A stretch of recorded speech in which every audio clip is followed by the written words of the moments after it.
Hitler speech में बहुत अच्छा था दोस्तों। मतलब जब वो भाषण देता था तो जर्मनी की पूरी क्राउड उसकी ओर आकर्षित हो जाती थी। He was very good in speech.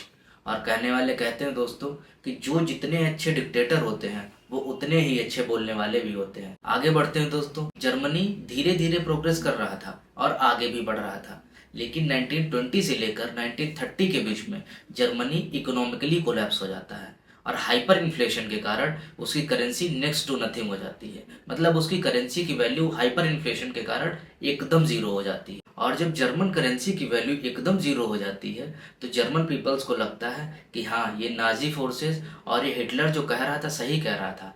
ये रोमन कैथोलिक चर्च सही कह रहे थे कि ज्यूज पीपल से हमें नफरत करनी चाहिए, क्योंकि ये जो ज्यूज पीपल हैं ये बैड ब्लड पीपल हैं। इनसे हमें नफरत करनी चाहिए और हमें दूर रहना चाहिए। इन्होंने हमारे ईसा मसीह को भी लटकाया और अब हमारे साथ भी धोखाधड़ी कर रहे हैं। बात करें ज्यूज की अगर दोस्तों, तो ज्यूज उस टाइम पे डॉक्टर्स, इंजीनियर्स, वाइस चांसलर्स और बड़ी बड़ी पोस्ट पे अपनी पहुंच बनाए हुए थे। आपको तो पता ही होगा दोस्तों कि अगर इकोनॉमी में कोई भी प्रॉब्लम आती है तो नॉर्मल पीपल्स को लगता है कि ये प्रॉब्लम अमीर लोगों के द्वारा ही क्रिएट की गई, और इसका परिणाम ये होता है कि जर्मन पीपल्स जूस पीपल से बहुत ही ज़्यादा नफरत करने लगते हैं। ये सब बातें होती रहती हैं। और अब सबसे इम्पोर्टेंट टाइम फ्रेम आता है 1935, जिसमें हिटलर का नूरमबर्ग में एक छोटा सा भाषण होता है। Ständig meine Zeit verwendet habe im Dienste meines Volkes.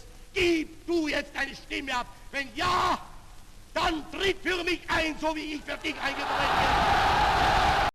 और जिसमें हिटलर नूरमबर्ग लॉ इंट्रोड्यूस करता है और कहता है कि जूस पीपल्स को वोट करने का राइट नहीं होगा, जर्मन अथॉरिटीज के द्वारा उनकी सिटीजनशिप छीन ली जाएगी। और दोस्तों यही वो टाइम फ्रेम था जिसमें जूस पीपल के अगेंस्ट जर्मन पीपल्स की हेटेडनेस एक्सट्रीम लेवल पर थी। और ये हेटेडनेस यहीं पर खत्म नहीं होती। हिटलर एक यूजेनिक्स नाम का कॉन्सेप्ट लेके आता है, जिसका मतलब होता है कि डीएनए में ही गड़बड़ी है। यूजेनिक्स नाम की थ्योरी चार्ल्स डार्विन के द्वारा इंट्रोड्यूस की गई थी, जिसका मतलब होता है डिफॉर्मेशन इन डीएनए। हिटलर मानता था कि ये जो जूस पीपल है इनका ब्लड बैड ब्लड है और हम सुपीरियर हैं, इसीलिए हमें इनको यहाँ से निकाल फेंकना होगा, इनको हटाना पड़ेगा और हमें इनसे बदला लेना होगा, क्योंकि यही वो लोग हैं जिनकी वजह से हम फर्स्ट वर्ल्ड वॉर हार गए और इन्हीं लोगों ने हमको इन्फ्लेशन में धकेल दिया। बेसिकली दोस्तों एंटीसेमिटिज्म से या जो जर्मन पीपल्स की जूस पीपल्स के अगेंस्ट जो हेटेड थी, उससे जूस पीपल को कोई फर्क नहीं पड़ता था। लोग उनको गंदी गालियां देते थे, उनको बुरे शब्द कहते थे, उनके साथ रहते नहीं थे।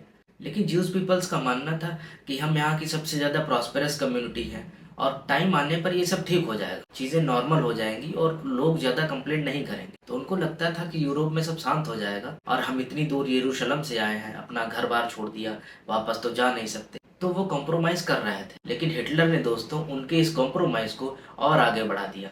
पहले वो यूजेनिक्स नाम का कॉन्सेप्ट लेके आया और सेकेंड वर्ल्ड वॉर के स्टार्टिंग के दिन से आखिरी दिन तक हिटलर ने जूस पीपल की इतनी क्लींजिंग कराई, उसने कंप्लीट होलोकास्ट जूस पीपल के अगेंस्ट कमिट कराया। हिटलर ने दोस्तों पूरे जर्मनी में फॉल्स अवेयरनेस पैदा कर दी कि जर्मनी जो भी प्रॉब्लम फेस कर रहा है इन सब के पीछे ज्यूस का ही हाथ है। सो जहाँ भी ज्यूस पीपल दिखे उनके साथ ट्रेड मत करो, उनके साथ कोऑपरेट मत करो, हम उनकी सिटीजनशिप छीन लेंगे, उनको यहाँ से निकाल फेंकेंगे और इस बार हम उन्हें कड़ा से कड़ा सबक सिखाएंगे। और धीरे धीरे दोस्तों इसका रिजल्ट ये हुआ कि पूरे जर्मनी में जो ज्यूस पीपल्स के अगेंस्ट हेटेड थी वो वायलेंस में तब्दील हो गई। हिटलर ने दोस्तों पूरे जर्मनी में नाजी फोर्सेस को एस्टेब्लिश किया और जहां जहां पॉसिबल हो सकता था उसने कंसंट्रेशन कैंप बनवाए। ज्यूज मेंस, वुमेन्स और चिल्ड्रंस को नेकेड फॉर्म में उन कंसंट्रेशन कैंप में रखा जाता था। लगभग 60 लाख ज्यूज ने दोस्तों उन 7 सालों में अपनी जान गंवाई। 60 लाख ज्यूज पीपल्स को दोस्तों हिटलर ने उन कंसंट्रेशन कैंप में मरवा दिया। कंसंट्रेशन कैंप दोस्तों उन जगहों को कहते हैं जहाँ पे ज्यूज को रखा जाता था। उनका मांस, उनका शरीर वहाँ पे गल जाता था और उनको निकलवा कर दोस्तों हिटलर उसका पाउडर और साबुन बनवाता था। इस लेवल का क्राइम हिटलर के द्वारा ज्यूज पीपल्स पर कमिट किया गया। इसीलिए दोस्तों पूरे वर्ल्ड में ज्यूज को मोस्ट परसिक्यूटेड माइनॉरिटी के रूप में माना जाता है। और यहाँ पर दोस्तों एंगल आता है अमेरिका का, क्योंकि अमेरिका को ये रियलाइज हो जाता है कि ये जो जूस पीपल है बहुत ज़्यादा ही स्मार्ट पीपल है। इसीलिए दोस्तों अमेरिका जूस पीपल्स के राइट्स के लिए हमेशा सेंसिटिव रहता है और यही कारण है कि अमेरिका हमेशा इसराइल को सपोर्ट करता है। अमेरिका ही एक ऐसा देश था जिसने सेकेंड वर्ल्ड वॉर के बाद जूस पीपल्स को हेल्प करने की मोरल रिस्पॉन्सिबिलिटी ली थी। ये सब जानने के बाद दोस्तों आपके मन में ख्याल आ रहा होगा कि ये जो पूरी बात मैंने की है ये यूरोप की है, जर्मनी के बारे में आपको बताया, लेकिन इसमें अरब देश कहाँ से आ गए, पैलेस्टाइन और इसराइल कहाँ से आ गए? क्योंकि यूरोप में जूस पीपल्स की हत्या की गई, ये यूरोप से अरब में कैसे शिफ्ट हो गया? तो अगर इसके बारे में बात करें तो 1917 में ऑटोमन अम्पायर का डिसइंटीग्रेशन होता है, जो कि उस टाइम फ्रेम का सबसे बड़ा इवेंट था, क्योंकि ऑटोमन अम्पायर का स्पेन से लेके चाइना तक फुटप्रिंट था। और जैसे ही ऑटोमन अम्पायर कोलैप्स होता है, ब्रिटेन को ये गोल्डन अपॉर्चुनिटी दिखती है कि वेस्ट एशिया की कंट्रीज यमन, सूडान, इजिप्ट और पैलेस्टाइन में वो नई कॉलोनीज इस्टेब्लिश कर सकता है, और उसने ऐसा किया भी। दोस्तों, आज का लगभग 50% टर्की उस टाइम का ओटोमन अम्पायर हुआ करता था। तो 1917 में ही दोस्तों ब्रिटेन के foreign secretary Alfred Balfour Lionel Rothschild, जो कि यूरोप में ही ज्यूज कम्युनिटी के सबसे बड़े लीडर थे, को एक लेटर लिखते हैं।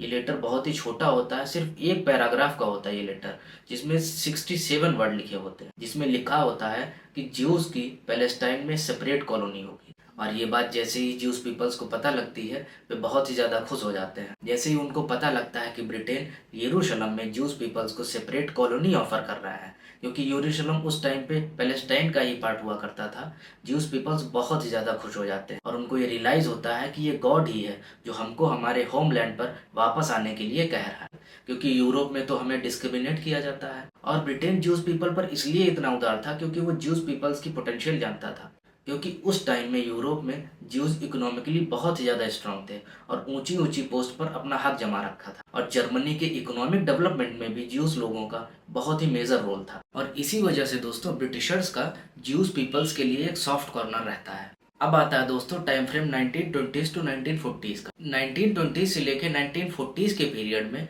ज्यूज पीपल्स का यूरोप से पैलेस्टाइन के लिए बहुत ही बड़ी संख्या में इमिग्रेशन होता है। इस बात से पैलेस्टाइन के पीपल भी बहुत ज़्यादा खुश होते हैं, क्योंकि उनको रियलाइज़ होता है कि ये ज्यूज पीपल्स जो यहाँ आ रहे हैं ये भी हमारे भाई और बहन ही हैं, क्योंकि ये भी सेम अब्राहमिक रिलीजन से बिलोंग करते हैं। सो स्टार्टिंग में दोस्तों पैलेस्टाइन के लोग ज्यूज पीपल्स के इमिग्रेशन से बहुत ज़्यादा खुश थे, लेकिन 1920 से लेकर 1940 तक के बीते 20 सालों में पैलेस्टाइन के लोगों को ये रियलाइज़ हो गया था कि ये कुछ और करने के लिए आ रहे हैं, इनके मन में कुछ और चल रहा है। इसी लाइन में दोस्तों 1947 को एक बहुत ही बड़ा इवेंट होता है, जिसमें यूनाइटेड नेशन के द्वारा रेजोल्यूशन नंबर 181 इंट्रोड्यूस किया जाता है, जिसमें यूनाइटेड नेशन 2 स्टेट सोल्यूशन की थ्योरी प्रोपाउंड करता है। जिस थ्योरी के हिसाब से अरब के लोगों के लिए पैलेस्टीनियन स्टेट होगा और ज्यूज पीपल्स के लिए इजराइल स्टेट होगा। अगर सिंपल शब्दों में समझें तो इस रेजोल्यूशन का मतलब था कि दोनों कम्युनिटीज के लिए सेपरेट स्टेट होगा। अरब पीपल्स की अगर बात करें तो उनके लिए पैलेस्टाइन होगा और ज्यूज पीपल के लिए इजराइल एक सेपरेट कंट्री के रूप में होगा।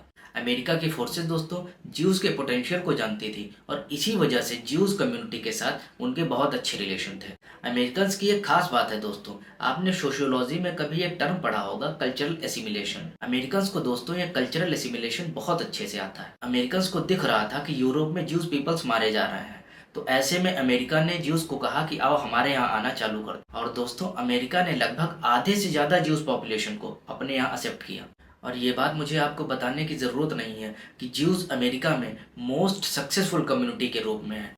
चाहे आप फेसबुक के फाउंडर मार्क जकरबर्ग के बारे में बात करें, वो भी एक ज्यूज पीपल है, और गूगल के founder Larry page Sergey Brin, वो भी ज्यूज थे। और अमेरिकन डिप्लोमेसी में Jews community most influential community के रूप में जानी जाती है। अमेरिका में दोस्तों ज्यूज ने अपनी पहचान बनाई और अमेरिका ने उनको रहने की जगह दी। और अमेरिका ने कहा कि अगर ज्यूज पीपल चाहते हैं कि उनकी सेपरेट कंट्री हो तो हम उनको प्रोटेक्ट करेंगे, और इसके लिए उनको आर्म्स, वेपन्स, जितना जरूरी सामान होगा हम उनको प्रोवाइड करेंगे। और अरब देशों और सऊदी अरेबिया से हम बात करेंगे और उनको इस चीज़ के लिए मना भी लेंगे, क्योंकि दोस्तों सऊदी अरेबिया उस टाइम पे अमेरिका के इन्फ्लुएंस में था। लेकिन अरब वर्ल्ड को रियलाइज़ होता है कि ये हमारे साथ फ्रॉड किया गया है, हमने तो इनको कॉलोनी बनाने के लिए कहा था, लेकिन ये तो देश मांगने लग गए। और इसका परिणाम ये होता है कि अरब वर्ल्ड यूनाइटेड नेशंस के रेजोल्यूशन को मानने से मना कर देता है और कहता है कि हम नहीं मानते आपके रेजोल्यूशन को। अगर ज्यूज यहाँ यरूशलेम में रहना चाहते हैं तो एज अ कॉलोनी रह सकते हैं, ना कि एज अ कंट्री। दरअसल दोस्तों ज्यूज कम्युनिटी जैनिज्म प्रिंसिपल में बिलीव करती है, जिसका मतलब होता है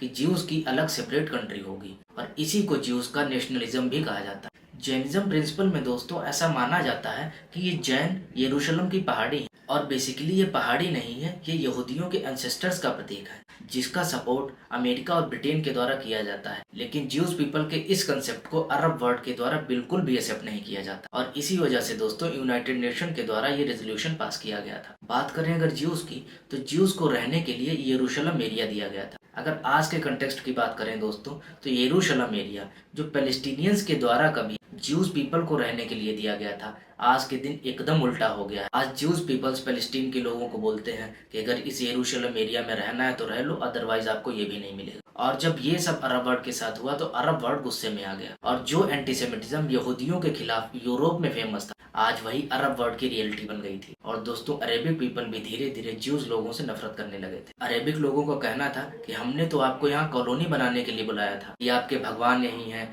आपका जन्म यही हुआ, हम सभी सेम ब्लड और सेम अब्राहमिक रिलीजन से बिलोंग करते हैं, लेकिन आपने तो धोखे से हमारी पूरी जमीन पर कब्जा कर लिया। ये सब होने के बाद भी 15 में 1948 को इसराइल खुद को इंडिपेंडेंट कंट्री घोषित कर देता है। यहूदियों की इन सब बातों से अरेबिक वर्ल्ड खार खाए बैठा रहता है। इसराइल के इस काम को ब्रिटेन और अमेरिका सपोर्ट करता ही है, साथ ही साथ दोस्तों अमेरिका, जिसने सेकेंड वर्ल्ड वॉर के टाइम पे जितने भी सोफिस्टिकेटेड आर्म्स और वेपन्स इकट्ठा किए थे वो सब इसराइल को प्रोवाइड कर देता है। और 1948 में इसराइल की जॉयनिस्ट फोर्सेस के द्वारा पैलेस्टीनियन के लोगों की एथनिक क्लींजिंग की जाती है। उनका कहना होता है कि या तो ये अरेबिक वर्ल्ड चले जाएं, हमारी लैंड खाली कर दें, या तो हम इनके साथ एथनिक क्लींजिंग करेंगे। दोस्तों ये वही कम्युनिटी थी जिसने यूरोप में एक टाइम पे खुद के ऊपर एथनिक क्लींजिंग सही थी और आज ये पैलेस्टीन के लोगों पे एथनिक क्लींजिंग कमिट कर रहे थे। जिस कम्युनिटी को कभी परसिक्यूशन का सामना करना पड़ा था, आज वही कम्युनिटी पैलेस्टाइन के लोगों का परसिक्यूशन कर रही थी। दोस्तों जब यहाँ पर एथनिक क्लींजिंग स्टार्ट हुई तो इसराइल पर प्रेशर बना और प्रेशर में आकर इसराइल